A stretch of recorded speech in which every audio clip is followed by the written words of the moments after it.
Hello and welcome to the weather forecast. She's Lottie Bevan. And he's Alexis Kennedy. And I'd like to apologise to our American cousins. Last week I said, if you're in America, it's called the Weather Report. I don't know where I got that idea. We got half a dozen comments from people saying, I'm American. I've never heard this phrase. So maybe I dreamt it.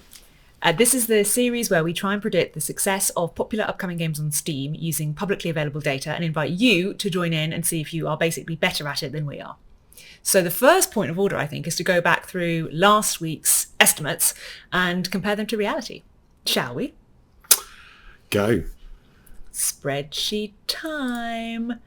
Right, so the first game we talked about last week was Megacopter Blades of the Goddess. Now, we estimated 75 and 84, so around that mark, and it ended up in the first week of sale with 43 reviews. So that did slightly worse than we were anticipating, but I think what's really interesting is that its review score was 97%. So what that tells me is that even though fewer people bought it than we were perhaps expecting from the metrics behind the scenes, the people who did buy it think it was amazing. So a very successful niche. Clearly made with love. It was clearly an old school game. It just didn't have that much traction. Contrast Dystopica. So the Dystopica was the city building toy where you build a lovely Blade Runner style city, and we estimated respectively, I thought 120 reviews week one, you thought 298, and it got 647, which is an astonishing first week success. So it did really brilliant, and that also had a 98% review score. So again, not only did people think it was fantastic, like Megacopter, but also lots of people bought it. I bought it. I think I said last time I expect to buy it, play it twice and then forget about it. That's literally what I did. But, you know, the 10 minutes I had with it was good, and I'm really glad it did well. So then we have a bunch of hentai games, which we can go through quite quickly, I'm glad to say. So we've got Innocent Grape, we've got Ex-Angels, and we've got Let's Go My Harem Fam. My Harem Farm. I keep saying My Harem Fam. All of these we roughly got right. So Innocent Grape, we estimated between 70 and 118 reviews, and it ended up with 79 week one. Ex-Angels between 120 and 175, and this did slightly better at 214, but still within the ballpark. And Let's Go My Harem Farm, we estimated between 46 and 60, and this came in at 89. So again, not like exact numbers, but I think roughly we got that right. I think it's worth saying we're not massive NSFW game aficionados, and the reason I think we got these right is because, as I said last week, a lot of porny games tend to be very commodity. So they'll do success, buy the numbers, buy them high and sell them relatively cheap. Yeah. I've left Legend of the Master Beta, which we also got roughly right. So we estimated between 9 and 40. And this came in at 69. You estimated right. I thought it was going to be 9 reviews. It did much better than I expected. I got it right. AK was very dismissive. But what I found interesting is we learned from some of the comments, so thank you if you commented and told us this, that the reason that we were confused, that we thought it kind of had the feel of a hentai game, but then didn't actually have any not safe for work tags or images, is because in Japan there appear to be quite serious censorship laws. So what is a common practice for a Japanese porn game is you will launch a game that has no nudity in it, but you will also provide essentially an unofficial patch to patch the nudity. Thank you to our commenters for making us aware of that. Thank you very much, people. We're learning things. Dragon Eclipse was a game after that we estimated between 35 and 63 reviews, and that came in at 34. So you got that almost exactly right. So that's encouraging. Dyson Fold. Now, I think a lot of people saw this for the first time having seen our video and thought it was great. And we were also very positive about it and said it had clearly been made with love and very professional. We estimated between 100 and 150 reviews. And I'm glad to say that this one got 758. So even better than Dystopica. That's a stonking success week one. They've clearly smashed it. Good for them. Then we had Ocean World Eden Crafters. We estimated between 43 and 50 reviews. And it got 668, which, as people occasionally point out if they're massive nerds, 668 is the neighbour of the beast. Okay, well, it's Satan's game, but we love it. And you're very happy about it. I like these sort of games generally. I thought this one's got a little bit extra. It's a sort of combination of things you've seen before, but it's different. This was the free demo, so it's always very hard to figure what the numbers are going to be. I think that's why we got the numbers so wrong, because I just wasn't sure if people would bother to leave a review for what was a prologue. But evidently they did in droves. So I think that's why we got it so wrong. And Dyson Fold, I think, did better than we expected, just because it had a hot genre multiplier. That would be my guess, because everyone at the minute is into deck building roguelikes, and that was a very well made deck building roguelike. And then the final one, back to the old porn games, single by choice, we estimated between 60 and 107 reviews. And he got 70. So bang on. Well done, everybody. But hey, guys, guess what we're doing this week? There's no porn! This is an asterisk. Yeah, but also we're not getting the porn bell out. So it is official. There is no actual porn in this week's edition. So let's get started. Happy Sheepies. Now, Happy Sheepies is interesting. To me, it looks heavily inspired by a game called Stacklands, which did very well, which is funnily inspired heavily by Culture Simulator, a game that we made. So that's quite a nice lineage. I think somebody in the comments last week suggested games that look a bit like Cultist should be described as, what was it, Clever Solitaire or something, on the subreddit. That. But there is a sort of micro-genre of games where you combine different things. It's an idea that I borrowed from Doodle Goblin and made Cultist Simulator, but the resource-based side of it was the innovation. So these often card-based metaphors. Statlands is one, Artist Simulator is another, Witch Hand. There was another one just the other week. And Happy Sheepies takes what looks like a lot of the core mechanics from that, and it's got timers, it's got resources you combine, but it takes the cards out.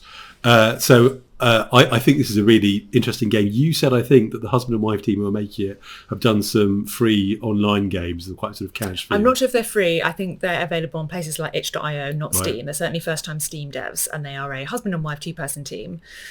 So they clearly have experience making and releasing games. But my concern about the success of this one in week one would be that it appears to be doing a lot of stuff that Steam traditionally likes, like crafting, building, mechanics driven gameplay, but it's doing it in a deliberately casual and relaxed way.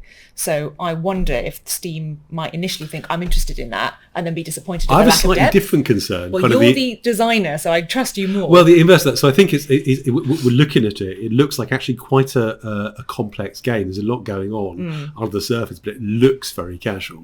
So I think you come away with the idea that it's shallow is part of the problem. So I suspect some of the inspiration here might have been, it looks a lot like a sort of cozy farming game, but under the surface it's actually a complex card combining game. Interesting. And I think that might mean that it falls into the gap between expectations. So I think it will do, what did I say, 40 reviews, 50 reviews. 50 reviews I'm going with week one, which is a solid success for a first time game on Steam. I don't think it'll blow the doors off. It just doesn't have that much buzz at the moment. Yeah, so the numbers that I'm getting from publicly available data, I'm guessing 36 reviews in week one, which feels a little bit low. I wouldn't be surprised if it's a bit higher, but in this sort of ballpark for Happy Sheepies. Game 2, Arc of Charon. Or is it Charon? Or is it Charon? I just... Yeah. Well, this is launching to early access. I think this is the first thing to note. Like we said in the previous edition, early access tends to have a slightly depressive effect on week one sales just because people are slightly more suspicious of early access games because some people think it's not ready yet and they might wishlist it, but they might not buy it and they might not leave a review. That doesn't mean you can't have an astonishing success in early access. It's just something to bear in mind. Now, when I look at this game, the first thing I think of is The Wandering Village, which I think was probably a strong inspiration. To me, it's not exactly my kind of game, but I think it's very attractive. It's got cute art. So I think it's a lovely concept. And the numbers I'm guessing from what I can find online is around 198 reviews week one. I think a game where you build and the base is moving, I think it's always a good start. I've been playing it's a lovely idea. Forever Skies, the Zeppelin-y game by some very talented Poles, which I've been enjoying because of exactly that. Because you can build up your environment, you don't have to keep going back and forth. It's also often quite hard to balance. And I think it's natural to include tower defense elements, and those can be hard to balance too. I think this is fun. This is probably one I'll buy. Again, it just doesn't have that much traction. Previous games for the same publisher have done decently but brilliantly. So I'm going with 150 reviews week one. Game 3, Once Human. Now this is interesting. So I actually hadn't heard of this game, which tells you about how sort of in our bubble everybody is, because I'm literally a professional game developer and I haven't heard of the number 5 most wishlisted game on Steam. I had, to be fair, but then it's more my thing. Well, I'm not saying it came out of nowhere. I'm just saying it's interesting that something can be so clearly buzzy behind the scenes, because you don't get to number 5 on Steam without trying exceptionally hard and having a lot of resources and doing a lot of things right. To give you a baseline, one of our ambitions with Book of Hours, the last game we published, was to get to 250, the number 250 most wishlisted game on Steam out of all the games available. And we managed it, which I'm very proud of. Book of Hours is my most successful game I've ever worked on. So, but that gives you an idea of how much better you have to do than that to get to number 5, because of course the curve is increasing upwards as you get to the top spots. So this is clearly very exciting to lots of people. It is evidently beautiful AAA quality graphics. The developers are a Chinese NetEase-backed studio. So NetEase is a really big Chinese publisher. Yes. And it has a lot of the things that I think you need for mega success on Steam. So things like multiplayer, things like shooting. They've got some pretty cool looking supernatural horror elements. So all the numbers are telling me this is going to do fantastically. As a reminder, we would expect a very successful indie game to do somewhere between 100 and 500 reviews in week 1. And the numbers are telling me that this game is going to do around 9,600 reviews week 1. So I'm slightly less bullish on it. As far as I can tell, it's a hybrid of extraction shooter and build survive game.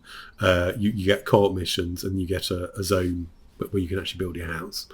And I understand why people do that. It's much easier to balance that kind of thing, and you can have some of the loot and shooter mechanic mill that people like.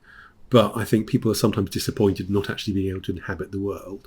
So very subjectively, I'm pushing my estimate down to 7,500 reviews in week 1. An embarrassment. Still a giant success, and it could easily be 2 or 3 times that. I could just be wrong. But this is one to watch. This is clearly going to do extremely well. Next game, Time Trekker. Time Trekker, and that single K is going to bug me all day. I know. I'm sorry. This is the plight of being a writer. It's because, presumably it's not first language English. No, it's a Chinese and they're developer. Thinking, why would English put 2 Ks in a word? There are no double K words in English. Well, guess We're not what? Finnish. We're not consistent at all. Our spelling is nonsense. So this is also launching to early access. It is clearly going for a retro pixel art look. It's a roguelike, which tends to do well. It's got big mechs in it that everyone likes, and I think the UI is weirdly attractive. I mean, I'm a graphic designer by trade, so maybe this is just me nerding out, but this is not my kind of game at all, and because of the nice UI, I'm sort of like, maybe I'll give it a go, even though clearly I won't enjoy it. It looks quite similar to one of the publisher's previous games, a game called Time Walker Dark World, which launched in November of last year, and to date has around 1,100 reviews and 116 week 1. So I am guessing around 70 reviews week 1 for Time Trekker. I'm guessing 50. As usual, I'm just a little bit more pessimistic than Lottie because of my advanced age and cynicism and state of decrepitude. And it looks good. It looks make me love it. It's I think anytime I see an inventory selection screen with different equipment, I think Steam will like that. It just doesn't have that much traction. Yeah. It's hard to see. There are other games that it also looks like. Princess Maker Regeneration 2. Now, Princess Maker, I'm aware of being a sort of huge franchise that I've never really interacted with, but it was on Dreamcast and this is a remake of a game like that was made in 1993. So as far as I can tell, Princess Maker was huge and has a dedicated fan base, but it's not really made the jump to PC. So I don't think this one will blow the doors off. I think it's going to be about another 50 reviews week 1. Again, to be clear, remember sort of box lightener of 30 to 50. That's still thousands of sales week 1. You mean 30 to 50 reviews per 30, sale? That's right. Yes, sorry. No, 30 to 50 sales per review. Right. Well, one of those things. One of those numbers. So again, it's still a commercial success, but I don't think this is going to be a runaway. Again, I think kind of like Megacopter from last week's episode, I think for the people who like this sort of thing, this will give them exactly what they like, but I don't see that this is going to break out of its niche appeal. So it comes across as very Japanese, which is not a bad thing. It's just a thing. It's a dad simulator, and it has deliberately retro UI. So I'm going to guess 57 reviews week 1 based on the numbers I can find. Hookah Haze, talking of Japanese. Hookah Haze. So this, no, he's reaching, ladies and gentlemen. I'm reaching for the porn belt. But it's not the porn belt, it's just low-cut How would you tops. describe the lady on the top right? I would describe her as having a dangerous inviting wardrobe malfunction. V-neck. Yeah. No, it's clearly not porn, but it is clearly titillating. Space phrasing. So it is a visual novel, and visual novel often does have a romantic and or sexual overtone. So I think this is why this is not actual, not safe for work, but it does have some sexualized elements. So again, pixel graphics, everyone likes that. As far as I'm aware, I'm not a visual novel expert, but I have not seen a hookah bar premise before. And just to be clear for anyone listening to this who's not aware of hookah with an AH, we're not talking hookahs as in prostitutes, we're talking hookahs, hookah as in the Arabic flavoured tobacco smoking things with the pipes. So this is made from the same people who did Octopath, which was a very successful RPG on, I believe, Switch, published by Square Enix. They are not published by Square Enix this time, but they are published by a Japan-focused publisher.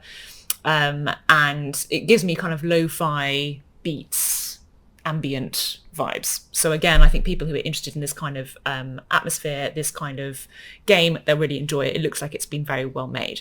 So my guess is around 160 reviews week 1. It reminds me, I annoy some people by saying this, but I'll claw it back, of a game called, it was Valhalla, but stylized as VA11 Hell A, which is a cyberpunk bartending sim. It did super well. It did super well. 230,000 reviews or something. Really? Yeah. Oh my God. I know. I mean, so Valhalla was that's astonishing combination of a sort of cyberpunk bar sim and a visual novel. And this has a very similar colour scheme, and it's obviously got some of the same elements. You've got sort of mini games where you arrange food and things. Yeah. Valhalla, this is the reason I annoy people, is I'm aware this is a genre all of its own. Valhalla clearly had more depth, and the clientele wasn't entirely young ladies in small clothing, but they're not the clientele, they're the hostesses. They own the bar. Don't you undermine the feminism that's at work with the low-cut Lolita outfits? My apologies to Lolita. So Valhalla did extraordinarily well, much better than I expected. I remember being really surprised by it. It was a real success story. This one could be a breakout the same way. I don't think it's going to be. I don't think it's got the depth. I don't think it recaptures the magic. It doesn't have the traction. I still think it could easily do 200 reviews week 1. Which would be very good. Which would be very good indeed. Alrighty. What did you reckon? 160? 160. So in the same ballpark. And I've actually, the numbers tell me that the reviews might go up to 250. But for a bunch of reasons, I halved that-ish. And I'm going to guess 160. Just because I went back and looked at some of the other estimates to reality of similar games that we've estimated internally in the past. So maybe they will do even better than I expect, but 160 is my guess. Angerfoot. A bold name. It sounds like there's a joke there I'm not getting, but it's just your foot and it's angry. So the big premise here is that you have it's like an FPS, but the FPS is your foot, and you wear different footwear which is the same as changing guns, and it's a sort of deliberately high octane, extremely silly game. So I have called it a sort of quality silly kiddie game. Pink and lime green and frenetic soundtrack and retro stylings. And who's the publisher again? Devolver Digital. Who, to be clear, are a extremely well-respected, very successful publisher who have a history of publishing extremely cool, extremely successful games. So it's a real mark of quality to be published by Devolver Digital. This developer is the same people who did Genital Jousting, Gorn and Terra Nil, if you've heard of any of those. So again, they have experience making basically very silly, very well-made games. And it's not, it doesn't have as many wish lists behind the scenes as Once Human does, but it is still the number 86 most wishlisted game on Steam currently, which is extremely successful. So clearly lots of people have seen this and thought, this looks like my kind of jam. So I am going to guess around 1,375 reviews week 1, which is mind-blowingly successful. How about you? Yeah, I literally heard Lottie earlier when you were looking at the games, playing the trailer, and I heard the soundtrack, and I thought, is that the Devolver Digital one? Because they really have a house style. They have a vibe. These retro styled FPS games nearly always do better than I expect them to There's a clear audience for this. They've got good traction. They're obviously doing anything right. I'm going with the weirdly specific 1,620 reviews week 1. I'll see if you're right. Horticular. Yeah, let's talk about the colour scheme in the key art here. So this is a cozy game, and I'm sorry for inflicting this on you. You won't be able to stop seeing it. Cozy games on Steam tend to have certain aspects of their key art. They do. We were in a Book of Hours was in a cozy game Steam festival a few months ago, and it really hit home when I was doing the art for it, because of course a lot of these festivals supply key art that you then attach your game to, so it all is branded and looks like a whole across all the games that are included.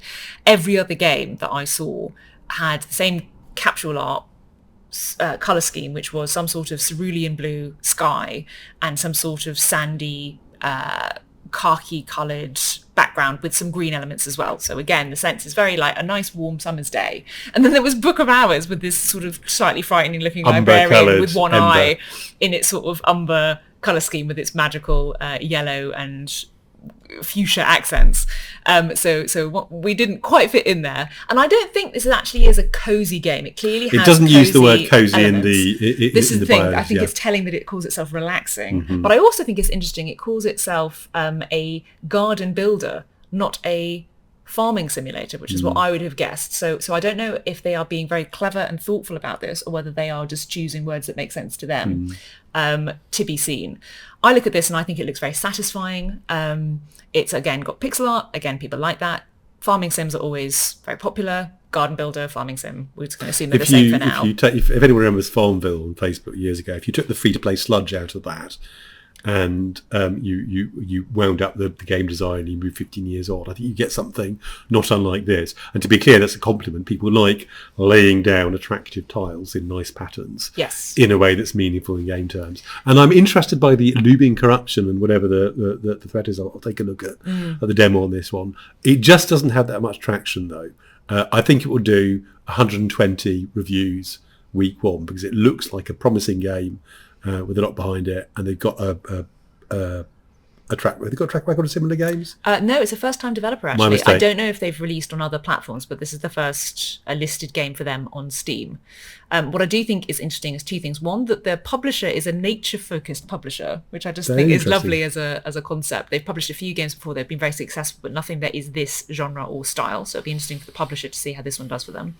I estimate around 190 reviews week 1, but I would not be surprised if it is exceeded, purely because this seems to offer a lot of things that Steam traditionally really likes. It's got crafting, it looks system driven, it looks very deep. Every screenshot shows me more UI and more numbers going up and down and interesting things happening. And traditionally Steam likes the deep mechanics driven sim. So this could do much better, but I'm guessing 190. Mayhem. This reminds me of a formative experience I had. My daughter was some you sort took a load of crack. Single-digit age. Well, very similar actually. I took her to see the Trolls animated film, and it was just. I remember sort of sitting through one particularly brightly coloured, pulsating, music-heavy scene with my kid literally sort of twisting in her seat. I just thought, this is what it feels like to be old. I understand now. Looking at me at Mayhem, I feel similarly. It's funny. They know what they're doing. You said it was an April Fool's joke originally. So I was going to appeal to people watching this because I am so confused. So the developer and publisher are the same. It is self-published by a studio called CR3 Studio. Now, I can't find anything about CR3 Studio online. The only thing I could find was Meme Mayhem being announced as an April Fool's joke by the famous website Know Your Meme. And I have no idea if that then was turned into an actual concept by a developer who thought it was funny, if that was always a real thing and not an April Fool's joke, but just announced on the 1st of April. I have no idea what the background is. So if anyone is watching and knows, please put it in the comments and tell us, because I also feel terribly old watching this. Now, obviously it's funny. I think it will probably stream quite well because people will get it. I just suddenly realised in the key art, the pink dude with the eyes, it's the lady from the cat meme. This is the joy. Like, how internet are you And if you are super internet, you will recognize everything and it will be very funny. And if you are not internet at all, you'll be like, literally everything about this is confusing. So based on the numbers behind the scenes, because it does have a sort of virality inherently in it because of all the internet meme culture, I'm guessing around 300 reviews week 1, which would be really successful if that is the case. And honestly, I will be surprised, but that's what the numbers are saying to me. So I think meme games, I remember that there was something called like Epstein Island, which tried to make a thing out of that funny old news story, hilarious paedophile island, which we thought might catch a bit of a tailwind. We don't have a bell for that. I think games that try to capture zeitgeist often don't do that well. People who are into the meme stuff will probably be on whatever you use instead of AOL Instant Messenger these days. Actually and exchanging memes, cool, and otherwise people won't buy our games. Well, okay, here we go. I'm gonna estimate 150 reviews week 1. It's obviously got some traction. I'm also going to estimate a time to loss value. So if you ever really specialised, if you ever remember Old Man Murray's time to crate rating, and if you don't, you should look it up. I think the time before the loss meme manifests in some subtle way in this game will be between 3 and 7 minutes. That's my estimate. That is a deep estimate. I like that. And our final game then for this edition is Zombie Raid. No One Survives. I really want this one to do well. Me too. I am worried that it will not do as well as the developers are hoping. So it's launched into early access, first thing to say. The key thing that I'm anxious about is this is a bit of a traditional story. It is a small team of developers, I don't know how many, and they've been working for over 6 years at this point. They are making a technically very complicated game because it's multiplayer, and they are leveraging the very popular zombie genre, but they also don't have a publisher. So they're a first-time small dev team that have worked very hard on this clearly very beautiful, much loved game. Now, in previous zombie games that we have estimated over the last, I would say, 6 months, zombies have not done as well as we were expecting them to do. The time for zombies is past. I think zombies are done. They won't lie down. They won't die. God damn them. But it is no longer the case that you can put zombies in a game and it will improve your chances. I think it is now something that people have played a lot of. So you have to be doing something new as well as being a zombie game if you want to really do the numbers. So based on behind the scenes stuff that I can find, I'm guessing around 121 reviews week 1. So there's a number of interesting things about this. I think first of all, zombie games a few years ago on Steam, they were gigantic. I've over-predicted several zombie games in the last couple of months. You get excited by zombies. Because I do get excited by zombies still. I watched The Walking Dead until the bitter end. And I will not do my impersonation of the plot just for you. Maybe the next time we estimate a zombie game. I think actually putting zombie in the title of your game is probably sort of knocks off 10% of sales. Do you think? Because it also will increase visibility. Yeah, but I think people know what a zombie game is by looking at it. Look at the colour scheme, look at the typography, look at the guy in the biohazard suit. Yeah. Again, to be clear, I'm a professional, but I'm not an expert. I could be talking nonsense. Knocking 10% of sales sounds like nonsense to me. So I think the fact that zombies it stands against it. They say in the description of the game, there's stuff about the risks on early access. The netcode, the multiplayer stuff is a difficult bit, but they say they've broken the back of that. They fixed most of it. I looked at the forums. Now, the forums are interesting in 2 respects. First of all, they're full of Chinese and a little bit of Cyrillic posting. Interesting. So they've obviously got a I noticed a far-flung audience. Well, they've localized into 9 languages, which is very impressive and shows business acumen rather than just, I'm really interested in making a great game. Secondly, when I ran it through Google Translate, a lot of people on the forums are complaining about the netcode and disconnects and drops and things. How recently was that? Well, recently, Right. because there's the demo for this they've been playing. Right. So I'm going to make a negative prediction. I'm going to follow up with a less testable positive prediction. I'm guessing 43 reviews week 1. Now, this was the same number I guessed for Megacop and Blaze of the Goddess. Sorry, it's the same number Megacop and Blaze of the Goddess came back with last week. So I'm deliberately doing that just to pin it for myself and think about underestimating games. I think if it's a co-op game, often there's a sort of S-curve effect where it flattens beyond a certain point because either everyone's playing or no one's playing it, or you got something in the middle. I think in the long term, if this is a determined team that's been going for 6 years and they've got an international audience, then they'll probably ride out any sort of launch hassles. They continue to build it into a giant game. Yeah. The great-great-grandfather of all zombie multiplayer games on Steam is, of course, Project Zomboid, which is some absurd number, 200,000 plus reviews or something. It's been going for years. It gives me such a warm feeling because it's doing everything kind of wrong. And it's still in early access, yeah. But it's been in access so I for think 10 years. In the long term, it's very successful, to be clear. This might do really well. It's clearly a game made with love. So even if it only does do 43 reviews in the first week, you think it's got a long tail? Again, that's still a solid success for an indie game launching, but I think the long tail might be really promising on this one. And I hope that they do even better than our expectations, because they clearly have put so much work into it, and I don't want anyone to be sad. Okay, so that is our... Apart from zombies, they can get fucked. Well, yeah, they can. I just don't... Anyway, zombies not my thing. So that is our top 10 popular upcoming list for this week. The list is quite odd this week because currently it's the Steam Summer Sale, and a lot of the kind of received wisdom of indie game dev certainly is you don't launch during a big seasonal sale. Now, that does not mean it is wrong to launch during a seasonal sale. In fact, there are many plus points essentially that no one else is, so you've got more oxygen. So it'd be very interesting to see if our numbers are even more off than usual because of this, or if we've learned anything from last week. If you have any estimates of your own, please do put them in the comments. If you have any insights that we have not covered or have said anything wrong, it was really interesting with the comments last week. Thank you. We really did learn, yeah. So thank you very much to everybody who told us anything. And we will see you again in a fortnight to round up how successful we were with these estimates and with 10 new popular games. Thank you for your eyes. Bye for now.